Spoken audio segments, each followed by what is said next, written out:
Welcome everyone to our webinar. My name is Sharon Walker, Dean of the College of Engineering at Drexel University.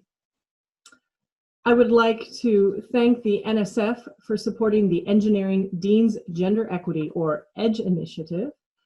And I would like to thank the Program Director of EDGE, Dr. Gretel Lebnitz, for inviting me to participate and moderate this panel today. Today we are bringing together a panel of alumni from the Executive Leadership for Academics and Technology, Engineering and Sciences, or ELATES program. The ELATES program is a leadership development program designed to advance senior women faculty in academic engineering, computer science, and other STEM fields into effective institutional leadership roles within their schools and universities. This program was initiated in 2012 at Drexel, modeled off of a successful program for advancing women in academic medicine. One of the co-founders of ELATES is on our panel today, and she'll be able to provide more history. Before I introduce our panelists, I would like to share with you our objectives for today's discussion. First, I would like to provide the panelists the opportunity to share how this program impacted their careers and allow them to provide insight into the value of the program from the participants' perspective.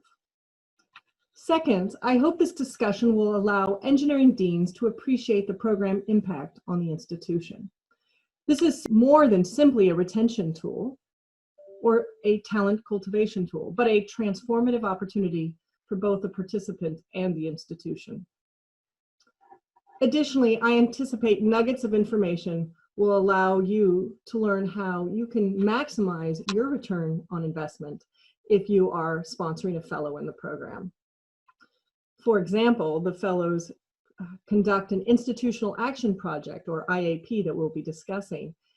And as they conduct this project, there's an opportunity for you to have your fellow tackle one of the challenges facing your college. So enough about our objectives. Let's just go ahead and jump right in. Let me go ahead and introduce the members of our panel, an extraordinary group of leaders. First, I'd like to introduce Joan Carletta, who is the Associate Dean of Undergraduate Studies and a Professor of Electrical and Computer Engineering at the University of Akron. Welcome, Joan. Next, we have Tonya Peeples, an Associate Dean for Equity and Inclusion and a Professor of Chemical Engineering at Penn State. Next, Dr. Amy Throckmorton, Associate Professor of Biomedical Engineering at Drexel University and a current ELATES Fellow. And last but certainly not least, Dr. Michele Marcolongo, who is currently the department head and a professor of material science and engineering at Drexel University. She's also the co-founder of ELATES and the newly appointed Drosdick Endowed Dean for the College of Engineering at Villanova University. So congratulations, Michele, and so pleased you had the time to join us. All of you, thank you. So we'll go ahead and jump in with our questions today. And I'd like to start with Tonya. So now that it's almost 5 years since our graduation from ELATES, would you tell us about your path since the ELATES program and how the program has helped you as a leader? Well, it's very interesting because I started in ELATES. I was a newly, minted associate dean at the University of Iowa when I participated in the ELATES program, and I think the path that I took after that, I was at Iowa for a few more years, sort of just implementing things, and I think the benefit of the program while I was doing it was getting this sort of larger view of the university, meeting with institutional leaders. I was very much involved working with our provost office, working with our chief diversity office on equity issues at Iowa.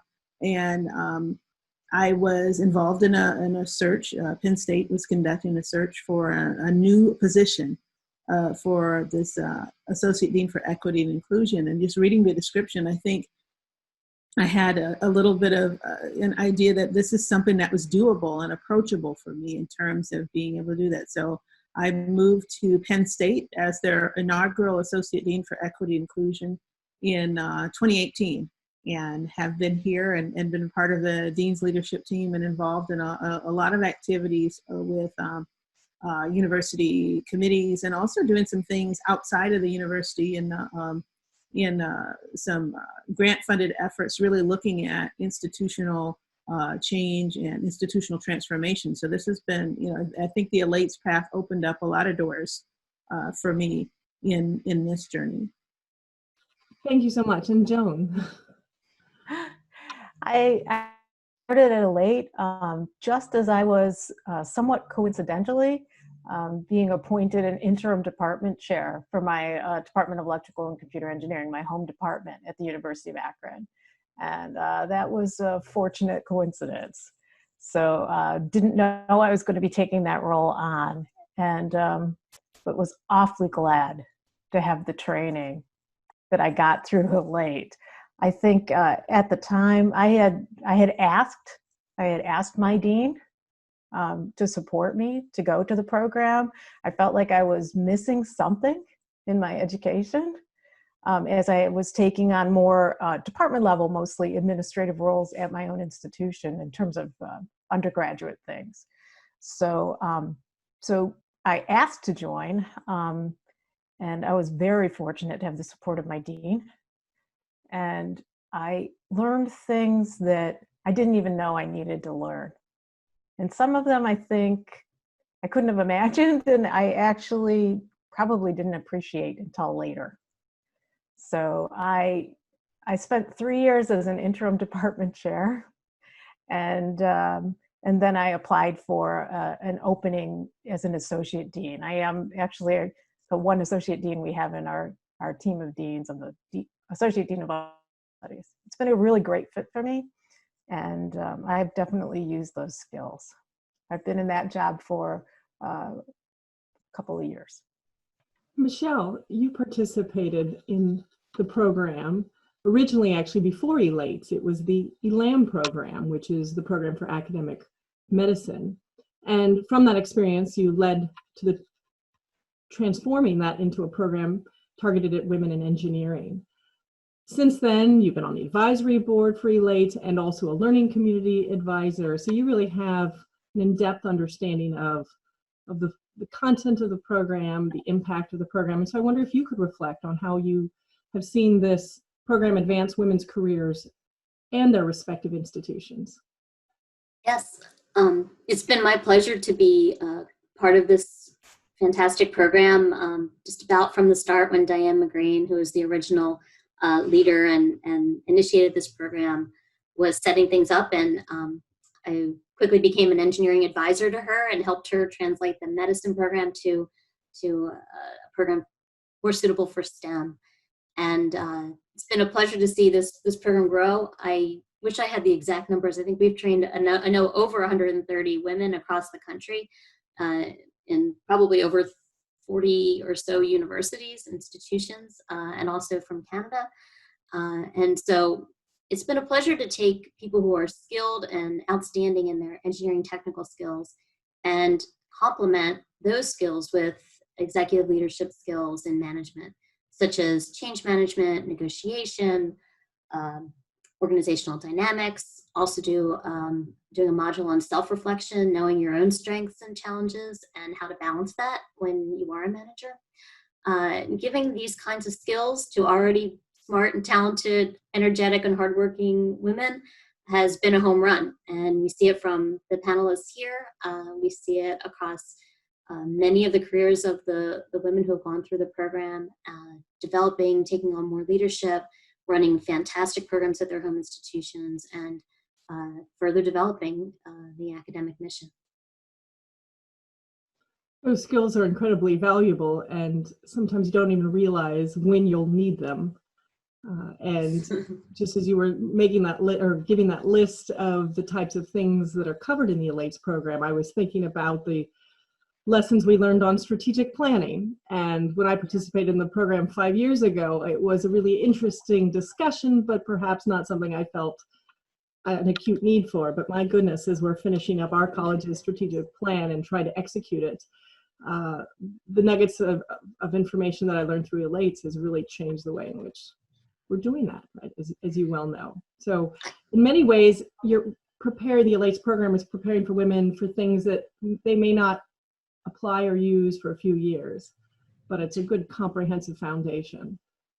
I think the other advantage to this program is that it provides you a national network of women in STEM outside of your own field. I'm a material scientist and bioengineer. So outside of my field, I meet electrical engineers, computer scientists, everybody. And this kind of cross-disciplinary interaction is also really helpful.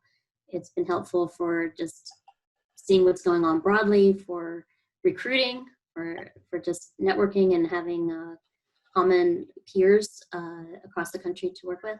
And another component of that program also has you interview leaders within your own institution. So you have a discussion with the president, the provost, the CFO, et cetera, board members, deans, and it helps you to really understand and learn more about your home institution and the way things work. And that's another huge advantage of the modules in the program. Right. So people can navigate their own institution more effectively, even as a faculty member and eventually in different leadership positions. That's right. Very, very helpful.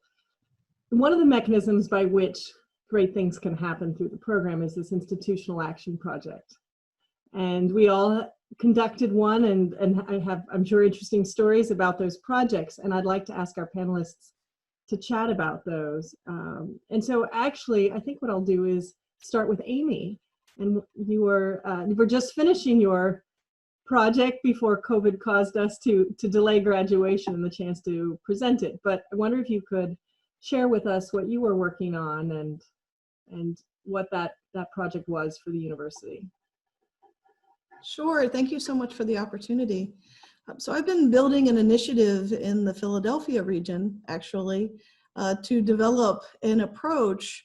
It's a multi-institutional project with Jefferson Health Systems, as well as University of Pennsylvania faculty, Drexel certainly University, including myself and other faculty here, St. Christopher's Hospital for Children. And what we're really focusing on is developing an approach for surgical planning, procedural planning for patients. I know that there's a big push these days to be able to utilize different types of methods, computational data, to help to inform surgical planning and procedural planning. And we're really pushing forth a regional initiative to do this. I have several partners at these institutions, and I'm really excited to report that I'm continuing to expand that and develop that more fully so that it'll be basically a pipeline for research, for training and educating students, and also being able to transform patient care in the region. We all pretty much do this in different ways in our research programs in biomedical engineering, and now bringing everyone together under this initiative, this umbrella, will really help us to more fully be able to inform these clinicians and then leverage our resources in the region. And I'm also excited to report that beyond the initiative, I'd really like to translate this into a center opportunity. And once all of these puzzle pieces are in place, we'll be able to bring Drexel more into that in terms of resources and other funding sources. So that's sort of a short summary of my my institutional action plan, which is still underway, and I'm looking forward to presenting that hopefully in June. And if I could just add to that a bit, what Amy wouldn't share on her own is that this network that she built through her pediatric engineering initiatives created relationships that have allowed a very different response as Drexel partners with the city in a COVID response. And both Amy and Michele are involved in an initiative of our college making PPE for regional hospitals, and the kind of connectivity and relationship building that we've been able to leverage, a lot of it came from Amy's IAP project. So, and a lot of the ability to do that certainly came from ELATES, knowing how to do that, how to pose questions, how to just engage. I mean, I had those fundamental skill sets, but having the confidence and the ability to really step up after being a part of that program, it's given me the confidence to be able to move forward and certainly to execute. Mm-hmm. We don't always know where that will translate. Tonya, would you tell us a bit about your project? Yeah, I think it's interesting to be able to sort of contrast it, because I had a project that was more focused on sort of the academic mission of the institution in terms of working on a cultural intelligence education program for engineering students, and really thinking about how do we integrate development that helps students be more effective in cross-cultural interactions. And this has an impact for global engineering activity, but it also has an impact on creating the kind of climate that we want to have that's welcoming for diverse students. And so I was able to develop that project through ELATES and engage a variety of stakeholders at the institution who maybe I might not have originally been in the room with, to sort of get feedback and to get ideas about how to be more effective at initiating a project that the institution could make use of. And I think it was valuable. Some of the things, it doesn't always turn out exactly as you package it, because you're in a complex system where there are other people adding elements or moving things into an area of thinking about global competency. But what was interesting for me as a participant was not only that it benefited the college I was in, but I was able to bring a lot of those ideas into my current position at a totally different institution and think about how to leverage that. And so I've leveraged some of that in our engineering leadership development minor in terms of offering content and working with faculty in our School of Engineering Design, Technology, and Professional programs, as well as working with our global engineering engagement and thinking about pre-departure, post-departure, things that we're doing with our students. And it's just it's an amazing thing that's really informed our framework in thinking about developing allies and developing a sort of inclusive academic community, which is a really strong component of our vision for the College of Engineering at Penn State. So for me, I think it just allowed me to sort of really develop and expand and do a lot of the what ifs that I might not have done had I not thought about things in the ways that the ELATES program helps you think about it, with the institutional culture and context in mind. And if I could just sort of perhaps add a comment there, the ability to work through the university and all the different layers of the university to tackle issues around culture and inclusion is very hard to do from any vantage point. But I think ELATES gave you an opportunity by being a fellow to go ask people, knock on doors, and get access to people and bring people together, convene conversations that probably wouldn't have happened if you didn't have this fellowship. Yeah, and I would say those are the skills that serve me today in this role of being in a new environment, a new institutional culture, and being able to have conversations with our associate vice provost for faculty or the provost and the deans. And it's helped me in some other grant-funded work where we're working with through our NSF Includes Aspire project, working with provosts at a variety of institutions around the country to think about how do you conduct sort of institutional change projects and get the right stakeholders in the room and manage it. So to me, it's just opened up a broader sort of view of higher education and what some of the challenges were from this little project that was just a certificate program, right? And but it really has us thinking more sort of in a broader scale about higher education. And I think as you sort of reflect back on sort of the COVID-19 crisis and think about how is this event impacting the most vulnerable members of our communities, and what skills do we need to bring, or what kinds of mindsets do we need to bring to think about approaching that in a way where we're sort of raising the safety net for all of our community members, whether it's faculty, staff, or students. I think there's some lessons there in terms of just coalition building. Thank you, Tonya. So Joan, would you tell us a bit about your project and how you've leveraged those activities? Sure. So my project was a question of the right project for me at the right time for where I was. I just taking on being an interim department chair, I had never done anything like that before in an environment where we had new leadership at the top, new strategic directions. And so my IAP was about strategic planning and aligning our departmental plans with the university's directions. And it's definitely a little of that was survival, because we absolutely 100% needed to do that. But it was also a very, very, I think, good exercise for me as part of the ELATE program, because I really got to pull in a lot of the skills that I had learned.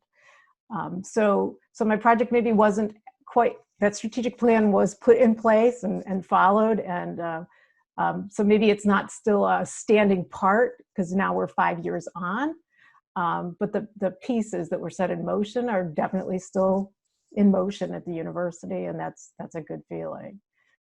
And definitely all the skills that I picked up along the way in doing that project and learning how universities run, something I'd never paid much attention to as a professor, concentrating on my teaching, concentrating on my research lab, things I knew nothing about at all.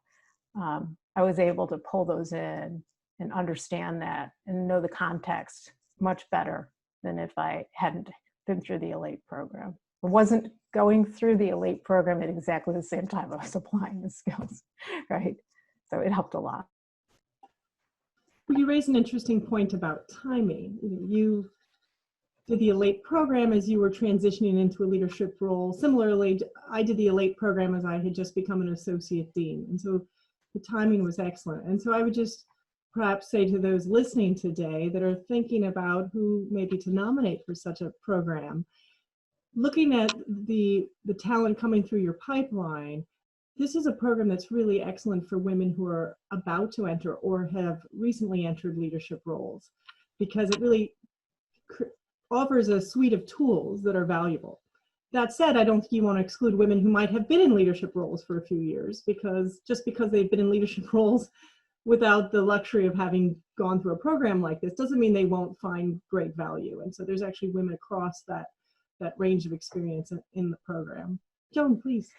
I think I just wanted to chime in and say that you may need to, as dean, sort of look around and reach in and suggest the program to some people, because I was perhaps quietly thinking about leadership. Eventually I got to the point where I was, to the point where I would ask, right? I did ask to enter the program, but there's likely women in your college that would, or thinking about it, but not actively going out and seeking it. And they may make fantastic leaders and just need a little encouragement and to take on something big. Right. And this program helps you cultivate not only your skills, but gives you sort of the luxury of time to evaluate your interests in different leadership pathways, be they through the research enterprise or the sort of traditional administrative hierarchy. Right? So even somebody who's just toying with the idea of leadership, this is a great opportunity to build that capacity. One of the things that all of you noted was you developed very lasting things for your campus, whether it's a plan that's laid groundwork for a college, or whether it's a whole new way of thinking and engaging with the community or new programs. So I just wanted to emphasize that this project that the fellows do through the ELATES program can really be leveraged by the dean and allows them to maybe identify what's a project, what's something that I really need to put somebody bright and capable on and help me with, right? Because there's always those projects. I know I have a list of those, and finding somebody who has the time to really jump in those projects is really a gift. So I wonder, Michele, as you're going to be entering your role at Villanova, and I know Villanova's supported the ELATES program in the past, and hopefully you'll keep supporting women through the program. Could you comment on this capacity for deans to leverage the ELATES program for some of their own initiatives? Well, I think the idea of the project is really working with the senior leadership on a project that the senior leadership feels strongly about, that really wants to get done, and trying this new fellow out in that kind of leadership capacity. So definitely the opportunities are there for deans to make inroads on the projects that they like, as you said, utilizing some great talent, and then also trying that person out in a leadership role and letting them develop their leadership skills through this with your mentorship. So it's really a win-win on many levels for that. My own project ended up turning into a position for me in the university structure. I did a project on innovation for the university at that time, and then I became a senior associate vice provost for translational research for our university. It was the first time we had that position, and they created it just because of that IAP program and project. And then we went on to develop proof of concept centers and lead translational research initiatives with partners in the city and the state. And so all these things can lead to lasting and permanent solutions, and also leadership skills for your faculty. I don't think the campus had any idea what would come out of these projects, right? But so much can blossom when you give somebody free rein to do something creative, right? And Michele is being humble because she also ended up writing a book about this on academic entrepreneurship, right? So what started as an IAP and created institutional programming and capacity also is now something nationally she can inform people on. So you never really know the scope, right? And similarly, Tonya is now leading a national conversation with provosts on these topics. So what starts as a small project can turn into a much broader scope of conversation. I'd like to talk a little bit more about what we would like deans to know, what we think would be helpful for deans who are thinking of sponsoring a fellow in the program. And I wonder if you all could comment on that. Could I start with you, Amy? Sure, thank you so much. So I would think from the dean to the fellow, as far as trying to communicate, in that direction, it's definitely a clear communication to the fellow that we're valued. We're valued as a faculty member. It speaks to their investment in us and our development, and certainly in our future. And with the IAP project, how to continue our development in the context of a project that supports the vision and the mission of the university, as well as certainly the school or college. And I would say the ELATES Leadership Experience and Development Program is, it's truly transformative, 100%. Firmly believe that I'm experiencing it and continue to. It positions us to be able to more meaningfully execute and substantially contribute to the dean's vision, as well as the mission of, for the college. It affords us with the skill set, and I mentioned confidence earlier, negotiation abilities. I believe Michele touched on this. Some of those tangible skills that come out of leadership programs. Strategic planning, I've actually been asked to lead that for the School of Biomedical Engineering at Drexel, and so I'm stepping into that role now, and I'm confident that I'll be able to execute that well. Certainly, a lot of that I can attribute to the ELATES program, and so we can support, the list, as Dean Walker indicated, the list of things to be able to advance our programs moving forward. Also, just from looking at from the dean and the value added, this provides the fellows with a foundational support structure and an expanded network that really benefits everyone, including the dean, in a multitude of ways, from just looking at it simply from a research advancement perspective, all the way to service impact nationally and even globally that can reap rewards in lots of different ways. And so those are some of the things that I would probably consider. Thank you. Tonya, would you like to comment? What would you like deans to know that are considering sponsoring someone? I think that, to know that it's an investment. There's resources there, but it's also sort of how you invest your time in the ELATE participant, in that there are elements where the dean is helping or mentor this person in their development. And so being able to give that sort of critical feedback and to share your own story of how you got to where you are, which, it's so informative, and it helps sort of us as participants envision how we could get there too. So, that sharing of your story and that being present with that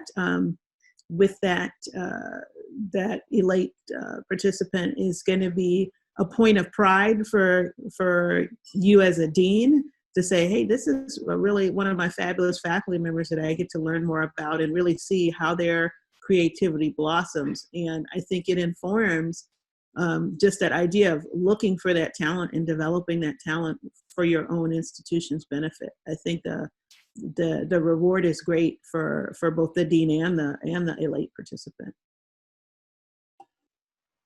Thanks. Joan, what would you say to deans who are learning and considering this program?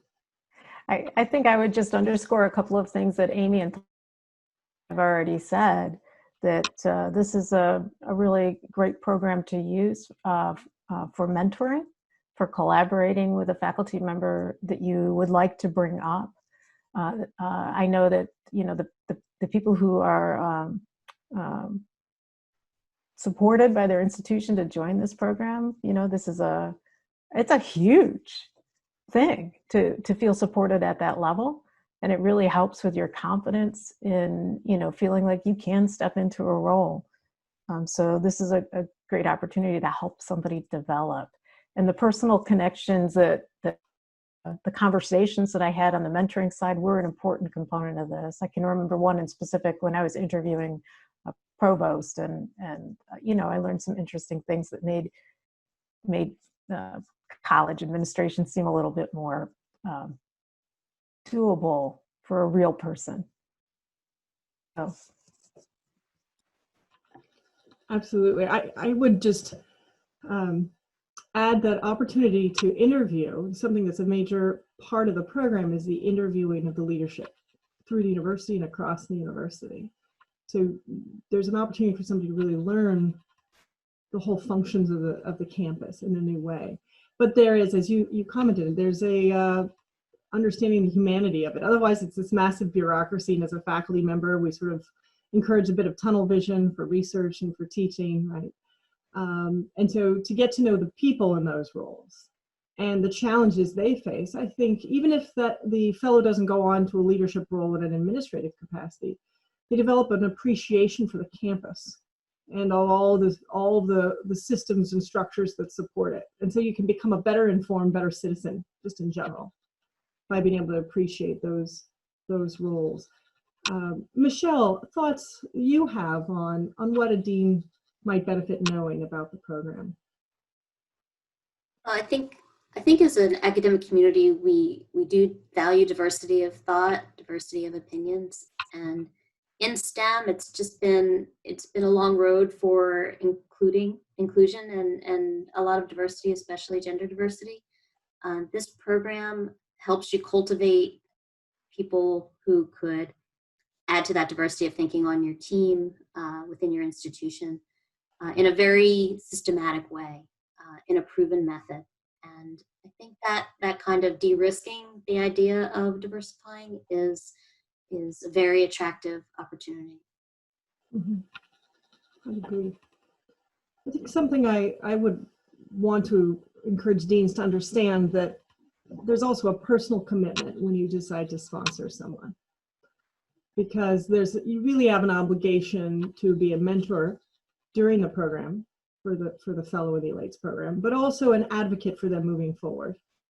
So during the ELATE program, it is an intensive full-year program that involves 3 one-week sessions in Philadelphia, and plenty of reading and project work over the course of that year. And so it's often recommended to give some sort of reduction in load that can be negotiated with the fellow in the program, to allow her to really focus on learning and the project, because the more time you allow her to focus on the project, the more bang for your buck.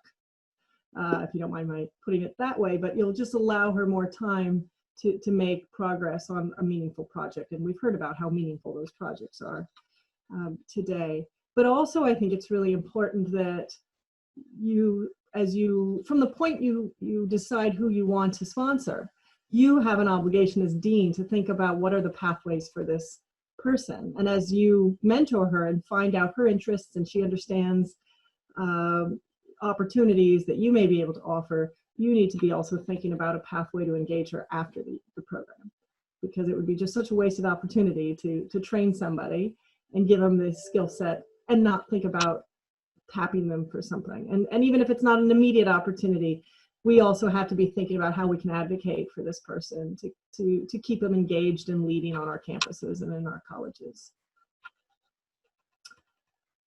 I wonder if you all could just reflect for a moment on one of your favorite skills or elements of the program from your experience in ELATES.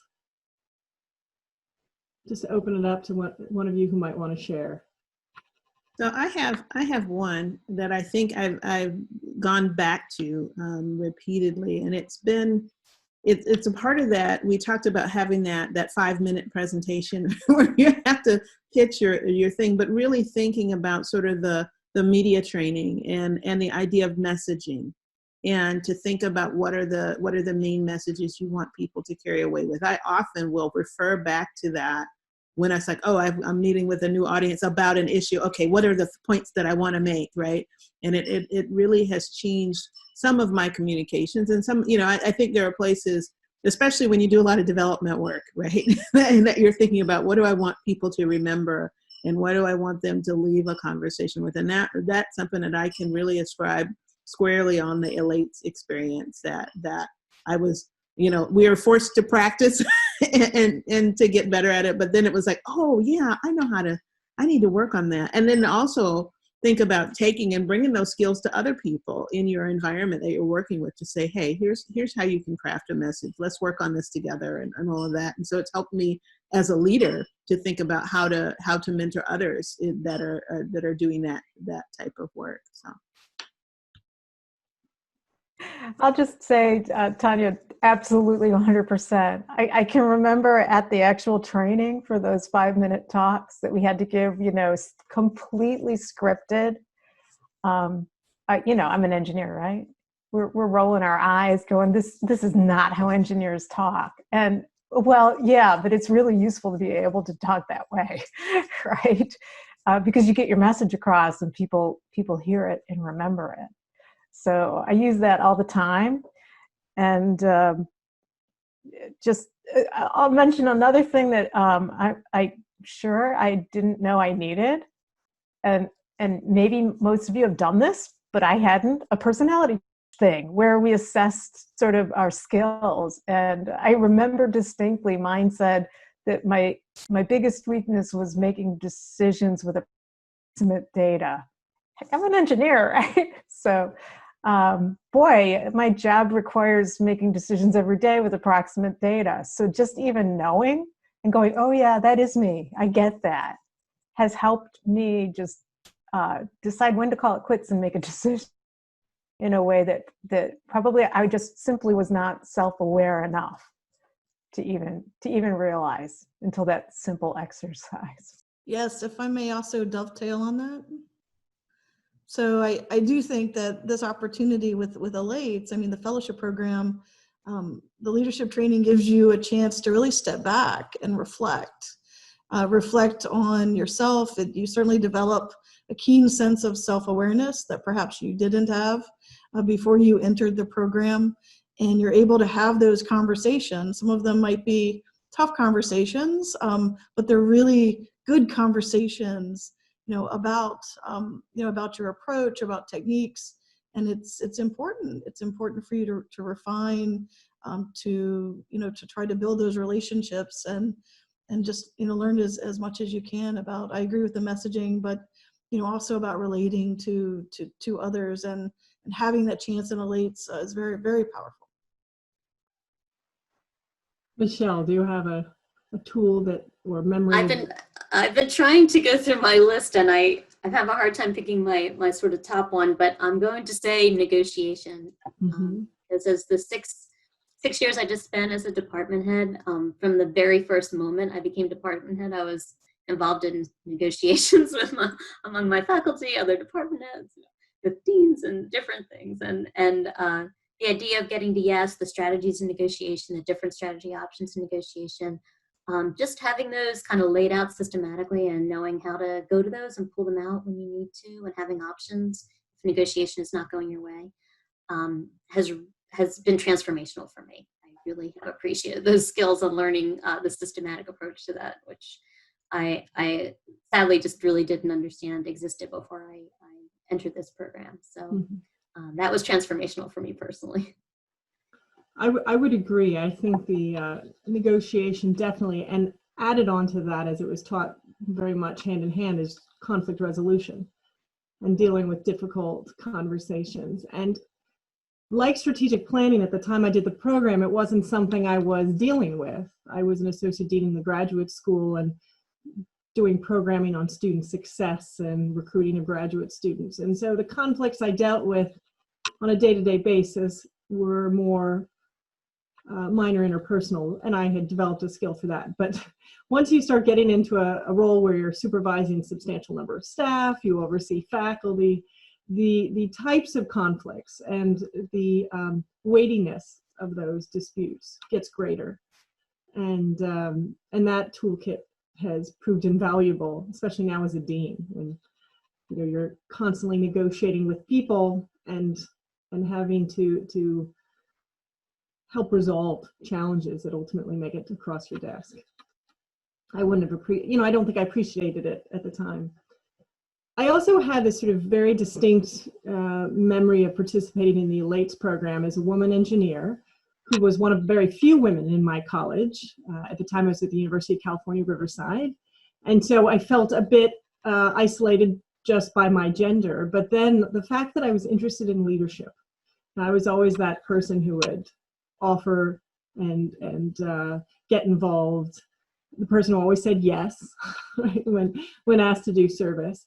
And so being a woman engineer and somebody interested in leadership, I was like a unicorn. I felt very, very just on my own. And I remember the joy of going to the ELATES program and meeting other women with similar aspirations as I had. It was like being in a herd of unicorns. And there's something so satisfying and reassuring to find that group. And even had I not gone into any particular leadership role at my previous institution, or now, I think that alone was a value and a transformational for me, is creating a network with women in a otherwise somewhat diluted group of us right across the country. And so that was transformational in itself, even separate from the toolkit that was developed in participating. So hopefully, Michele, you'll continue to sponsor fellows in your new role, and I hope that this discussion helps those listening appreciate the value of the ELATES program or just in general, leadership development for our women faculty and how transformational it can be. I just wanted to open it up to all of you panelists. If there are other words of wisdom or nuggets you would like to share to an audience of deans as they're learning about the ELATES program. Joan. I had one other thing as we were talking about all our favorite parts or most memorable parts of the program. I'll mention another thing I never thought I would need to know, and it had to do with, it was an exercise about the finances of a university. I certainly had no idea as just a faculty member about how universities put together their budgets, how to compare budgets across from one institution to another.